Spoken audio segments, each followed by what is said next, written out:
Guys, welcome back to my YouTube channel this side Priya Singh. So guys, आज की video में मैं आप लोग के साथ शेयर करने वाली हूँ फेमिनिन हाइजीन। ऑलरेडी ना मैंने रिसेंटली में इस टॉपिक पे एक वीडियो बनाया था, बट आज की वीडियो इसलिए भी यूनिक होने वाली है बिकॉज आज की वीडियो में मैं कुछ ऐसे पॉइंटर्स मेंशन करने वाली हूँ, आप लोग के साथ शेयर करने वाली हूँ which every women and girls should know about her own body. Because हम सारी गर्ल्स को बहुत सारा नॉलेज तो होता ही है, बट अपनी बॉडी से रिलेटेड थोड़ा सा इन्फॉर्मेशन तो सबको पता होना ही चाहिए। And if you are a boy and watching this video ना, तो डेफिनेटली आप अपनी फीमेल फ्रेंड्स, मदर्स, गर्लफ्रेंड्स को पक्का से शेयर कर देना। So without any further do, let's get into the video. Tip number 1 is facial hair. So facial hair होना आजकल बहुत ही ज़्यादा कॉमन हो गया है and it might be possible because of some reasons. First is PCOS, second is genetically and third जब आपकी बॉडी में मेल सेक्स हार्मोन ज़्यादा होने लगता है, दैट मीन्स एंड्रोजन ज़्यादा प्रोड्यूस होता है एंड दैट्स वाई आपके फेस पे फेशियल हेयर ग्रोथ काफ़ी ज़्यादा होने लगता है। अब इसके लिए आपको टेंशन लेने की बिल्कुल भी ज़रूरत नहीं है। मैं आपको 3 मेथड बताऊंगी जिसकी हेल्प से आप अपने फेशियल हेयर को रिमूव कर सकते हो easily. So the first one is because of razor. So razor use करके आप ईजिली अपने फेशियल हेयर को रिमूव कर सकते हो। ये बहुत ही अच्छा पेन फ्री मेथड है जहाँ पर आपको सिंपली वीकली बेसिस पे अपने फेस को अच्छे से शेव करना होता है एंड आप अपने हेयर को बहुत ही अच्छी तरीके से ईजिली रिमूव कर सकते हो। सेकेंड मेथड होता है वैक्सिंग। मैं सबको एडवाइस नहीं करती हूँ बिकॉज बहुत सारे लोग की स्किन सेंसिटिव होती है, तो इट माइट बी पॉसिबल कि आपके स्किन में एक्ने हो सकता है। बट अगर आपको वैक्सिंग सूट करती है तो डेफिनेटली वैक्सिंग करवाइए बिकॉज वैक्सिंग अगर आप एक मंथ में एक बार करवाओगे तो आपको एक मंथ तक टेंशन फ्री हो जाओगे, आपको फेशियल हेयर रिमूव करने की बार बार ज़रूरत नहीं पड़ेगी। And the third method is which is using of trimmer. तो आजकल मार्केट में बहुत ही छोटे छोटे ट्रिमर आ रहे हैं जिसकी हेल्प से आप ईजिली अपने फेशियल हेयर को कहीं पर भी बैठे, इनफैक्ट अगर आप ट्रैवल भी कर रहे हो तब भी आप उसे यूज़ कर सकते हो। बट अगेन इससे आपको फेशियल हेयर ग्रोथ 3-4 डेज में बहुत ही जल्दी आने लगती है। तो आपको इन तीनों मेथड में से जो भी कन्वीनियंट मेथड लगे आप उसकी हेल्प से अपने फेशियल हेयर को रिमूव करें। Tip number 2 is avoid over washing. So guys, हम सारी गर्ल्स अपनी हाइजीन को तो मेंटेन करके रखती ही हैं, बट दैट डजंट मीन कि आप दिन में एक से ज़्यादा बार शार लो।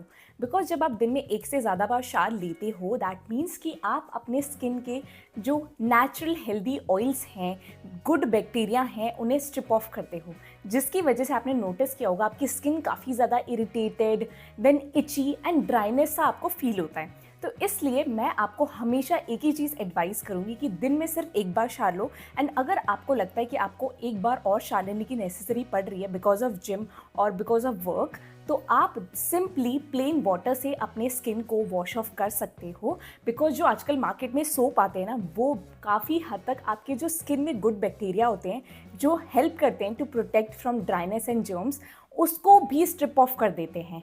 तो इसलिए मेक श्योर कीजिए कि आप दिन में एक बार सोप से एंड बॉडी वॉश से वॉश कीजिए एंड एक बार आप सिंपली प्लेन वाटर से वॉश ऑफ कीजिए। Tip number 3 is breast health. So I think कि बहुत ही कम लोग होंगे जो कि इस टॉपिक पे या फिर तो इस चीज़ से अवेयर होंगे। सो इट्स वेरी इंपॉर्टेंट कि आप अपने ब्रेस्ट का रेगुलर चेकअप करवाओ too early detect that breast cancer. Because कई बार होता है कि हम लोग अपने ब्रेस्ट हेल्थ को बिल्कुल भी ध्यान नहीं देते हैं, हमें लगता है वहाँ पर क्या ही हो जाएगा, बट नहीं, ऐसा नहीं होता है। अगर आपके ब्रेस्ट में कोई लम्ब्स बन रहे हैं या स्किन का टेक्सचर अपीयरेंस चेंज हो रहा है, that means something is going wrong and that time आपको अपने ब्रेस्ट का चेकअप करवाना पड़ेगा। तो इससे बेटर है कि आप हमेशा 6 महीने पे या फिर तो 1 साल पे अपने ब्रेस्ट का चेकअप करवाते रहिए, सो दैट कि अगर आपको कोई भी kind of breast related issue हो वो अर्ली ही डिटेक्ट हो जाए। Tip number 4 is menstrual cycle. So guys, सबके पीरियड डेट्स डिफरेंट होते हैं and it could be possible कि आपके पीरियड डेट्स आगे पीछे 1-2 दिन हो सकते हैं एंड ये काफ़ी ज़्यादा कॉमन होता है। बट जो चीज़ आपको बिल्कुल भी अवॉइड नहीं करना चाहिए, दैट मीन्स कि अगर आपके पीरियड लाइटर और शॉर्टर डेज के लिए हो रहे हैं then the normal one, then ये एक बहुत ही बड़ा साइन है कि आप फिजिकली या तो मेंटली एग्जॉस्ट हो चुके हो because of over exercising, strict diet या तो स्ट्रेस लेने की वजह से, जिसकी वजह से आपको एबनॉर्मल और इरेगुलर ब्लीडिंग हो रही है। लाइक एक दिन हो रही है तो दूसरे दिन बहुत ही कम हो रही है। तो इस टाइम पर आपको अपने सिंपली जाके गायनेकोलॉजिस्ट को कंसल्ट करना चाहिए, बिकॉज ये चीज़ बिल्कुल भी नॉर्मल नहीं होती है। अगर आपको एक दिन ज़्यादा पीरियड्स हो रहे हैं, एक दिन बहुत ही कम हो रहे हैं, that means something is going wrong in your body and you need to work on that.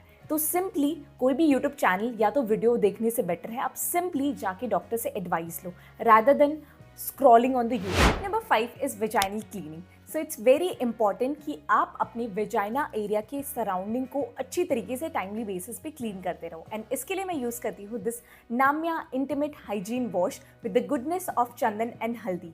ये आपको एक टोटल इंटीमेट केयर देता है, जिसकी वजह से आपका vaginal area clean, healthy and fresh रहता है। इसमें आपको हल्दी की गुडनेस मिल जाएगी जो आपको स्किन ब्राइटनिंग करेगी, साथ ही साथ इसमें एंटीसेप्टिक, एंटी फंगल प्रॉपर्टीज़ हैं। एंड इसमें जो चंदन है वो आपको कामिंग एंड सूदिंग देगा बिकॉज ऑफ एस्ट्रोजन प्रॉपर्टीज़। सो इसे यूज़ करना बहुत ही ईजी है। आपको एक पंप लेना है एंड देन इसे अपने उस एरिया पे अच्छी तरीके से मसाज करके लैदर अप करना है एंड देन वॉश कर लेना है।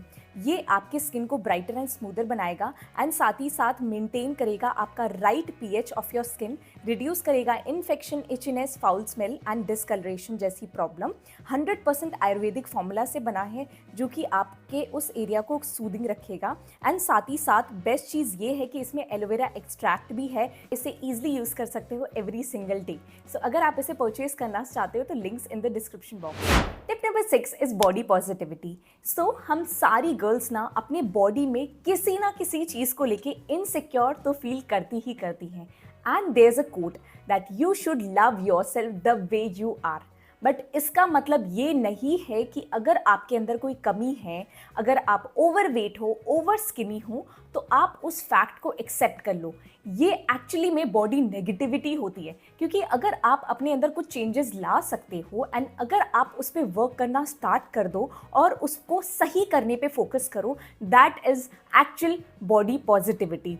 सो आजकल बहुत ज़्यादा ट्रेंड चल रहा है कि अगर हम ओवरवेट हैं तो हमें उसे एक्सेप्ट कर लेना चाहिए। बट क्या आपको लगता है अगर आप ओवरवेट हो तो वो आपकी हेल्थ के लिए सही है? बिल्कुल भी नहीं। इन द सेम वे अगर आपके बॉडी में कोई ऐसी चीज़ है जिसे आप सुधार सकते हो, जिस पे आप वर्क कर सकते हो, तो वाई नॉट?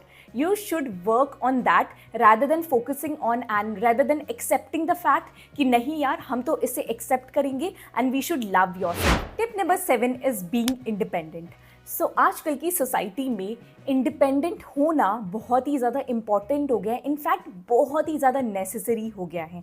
बिकॉज जब आप इंडिपेंडेंट होते हो ना तो आप बहुत सारी चीज़ों का फ़ायदा उठा सकते हो। दैट मीन्स कि आप अपनी लाइफ के खुद डिसीजन मेकर होते हो, आप अपने लाइफ को खुद मैनेज कर सकते हो, आपको किसी और पे रिलाई होने की ज़रूरत नहीं पड़ती है, आप अपनी हैप्पीनेस को खुद कंट्रोल कर सकते हो and at the same time आप अपने लिविंग को खुद मैनेज कर सकते हो। कैसे रहना है, कैसे स्पेंड करना है, ये सब कुछ आप पे डिपेंड हो जाता है। And at the same time जब आप खुद से अपनी चीज़ें हैंडल करना स्टार्ट कर देते हो तो आप कॉन्फिडेंट फील करते हो अपनी एबिलिटीज़ को देख के। एंड दैट मीन्स कि आप अपनी इम्पोर्टेंस को अपने आप को ज़्यादा इम्पॉर्टेंट फील कराते हो एंड ये आपको बहुत ही स्ट्रॉन्ग पर्सनालिटी शो करती है। तो इसलिए कि आप अभी से फोकस करना स्टार्ट कर दो, अपनी जॉब्स ढूंढना स्टार्ट कर दो, अच्छे से पढ़ाई करो सो दैट कि आप अपने फ्यूचर में अच्छी तरीके से इंडिपेंडेंट हो। Tip number 8 is grooming. So feminine hygiene का ये टॉपिक तो कंप्लीट ही नहीं होगा इस पॉइंट से, बिकॉज फेमिनिन हाइजीन में सबसे मोस्ट इम्पॉर्टेंट चीज़ आती है, that is grooming yourself. So grooming का मतलब ये नहीं है कि आप आउटरली सुंदर दिखना चाहते हो इसलिए फॉलो कर रहे हो, because of being happy. Because जब आप खुद अच्छा फील करते हो ना, बाहर से फ्रेश फील करते हो ना, तो आपको ऑलवेज पॉजिटिविटी फील होती है। तो इसके लिए आप सिंपली घर पे स्किन केयर कर सकते हो, फेशियल कर सकते हो, या तो स्किन केयर रूटीन फॉलो कर सकते हो एवरीडे बेसिस पे, सो दैट कि आपकी जो स्किन है वो ग्लो करती रहे। In the same way hair के लिए आप हेयर केयर रूटीन फॉलो कर सकते हो एंड साथ ही साथ आप वीकली बेसिस पे या तो मंथली बेसिस पे आप हेयर स्पा, हेयर स्मूथिंग करवा सकते हो, वो भी घर बैठे ईजिली, मेरे बहुत सारी वीडियोज़ देख के। And third that is most important thing, that is body care. So body care के लिए आप कोई भी बॉडी स्क्रब बना लो घर पे, या तो डेली बेसिस पे अच्छे से शार लो सो दैट कि आप अच्छी तरीके से हेड टू टो अच्छे से ग्रूम्ड रहो एंड बहुत ही fresh. Tip number 9 is mentally fit. So हम जब फीमेल बॉडी की बात करते हैं तो इसके अंदर ये वाला पॉइंट भी बहुत ही ज़्यादा इम्पॉर्टेंट है, बिकॉज़ हम सारी गर्ल्स एक्चुअली में बाहर से तो बहुत ज़्यादा खुश दिखाते हैं खुद को, बट मेंटली बहुत ही कम लोग होते हैं जो हैप्पी होते हैं। एक्चुअल हैप्पी होने का रीज़न उन्हें पता होता है। सो इट्स वेरी इंपॉर्टेंट कि आप समझो कि आप मेंटली खुद को कैसे फिट रख सकते हो, खुद को कैसे हैप्पी रख सकते हो। सो इसके लिए आपको सिंपली कुछ भी करने की ज़रूरत नहीं है। आप 2-3 चीज़ें अपनी लाइफ में इनकॉर्पोरेट कर सकते हो। सो the first thing is make your self busy. Because जब आप बिजी होते हो ना किसी काम में, तो आपका ना फालतू एक्स्ट्रा ओवर थिंकिंग होती है ना, वो बिल्कुल भी नहीं चलती। सेकेंडली कि आप संडेज़ पे, वीकेंड्स पे खुद को थोड़ा सा कंफर्ट देने के लिए बाहर एंजॉय कर सकते हो। बाहर जाके थोड़ा सा वेकेशन वाला फील ले सकते हो। एंड थर्ड थिंग इज़ कि आपको अपनी प्रॉब्लम के सल्यूशंस ढूंढने चाहिए rather than crying on them. Because कई बार ऐसा होता है कि हम लोग मेंटली फिट होने के लिए सोचते हैं कि हम लोग रो लेंगे तो सही हो जाएगा। ऐसा नहीं होता है। आपको उस सोल्यूशन को ढूंढना चाहिए कि हम इस चीज़ को कैसे टैकल कर सकते हैं, rather than just crying and scrolling YouTube और Instagram. Tip number 10 is your body is unique. So that means कि सबकी बॉडी डिफरेंट होती है एंड सबकी बॉडी टाइप का भी नीड डिफरेंट होना चाहिए। सो इसलिए जब भी आप यूट्यूब पे diet routine, workout routine, gym routine जब चेकआउट करते हो ना, तो उसे ब्लाइंडली फॉलो करने की ज़रूरत नहीं है। वो सारे जो पॉइंटर्स जो मैं भी इनफैक्ट आपको बताती हूँ ना, उसे आपको अपनी बॉडी के अकॉर्डिंग मॉडिफाई करना चाहिए, इनकॉर्पोरेट करना चाहिए rather than following blindly. Because मेरी बॉडी में क्या चीज़ कैसे रिएक्ट कर रही है, माइट भी पॉसिबल वो आपकी बॉडी में रिएक्ट उस तरीके से ना करे। फॉर एग्जाम्पल, जैसे मैं जब लेग की एक्सरसाइज करती हूँ तो लेग की एक्सरसाइज में मैं लेग एक्सटेंशन बहुत ही ईजिली कर ले जाती हूँ। मैं एकदम ईजिली उस वर्कआउट को फॉलो करती हूँ। बट जब मैं बाबल स्क्वाट्स फॉलो करती हूँ ना, तो वो मुझसे नहीं होता है। तो इसलिए मैं जब वर्कआउट करूँगी तो मैं बाबल स्क्वाट ज़्यादा करूँगी एंड लेग एक्सटेंशन पे कम फोकस करूँगी। But it could be possible कि आप लेग स्क्वाट्स ज़्यादा मार लो और लेग एक्सटेंशन कम मारो। तो आपको समझ आ रहा होगा कि यार सबकी बॉडी डिफरेंट होती है। मैं जो चीज़ ईजिली कर पा रही हूँ, क्या पता वो आप ईजिली नहीं कर पाओ, या तो मैं आपको कोई डाइट रूटीन बता रही हूँ, वो डाइट आपको सूट ही ना करे आपकी बॉडी पे, वो आप उस चीज़ से एलर्जिक हो जाओ। तो इसलिए वो सारी चीज़ों को आपको धीरे धीरे इनकॉर्पोरेट करना है एंड अपने बॉडी टाइप को देख के ही मॉडिफाई करके उसे इनटेक करना है एंड उस रूटीन को फॉलो अप करना है rather than following blindly. And that's for all guys. Hopefully आज की वीडियो आपको बहुत ही ज़्यादा बेनिफिशियल लगी होगी। सो जल्दी से जाके मेरे चैनल को सब्सक्राइब कर दो, ये वीडियो को लाइक कर देना, अपनी सारी फैमिली एंड फ्रेंड्स के साथ शेयर भी कर देना। मैं मिलूंगी नेक्स्ट वीडियो में। Till then take care, bye bye.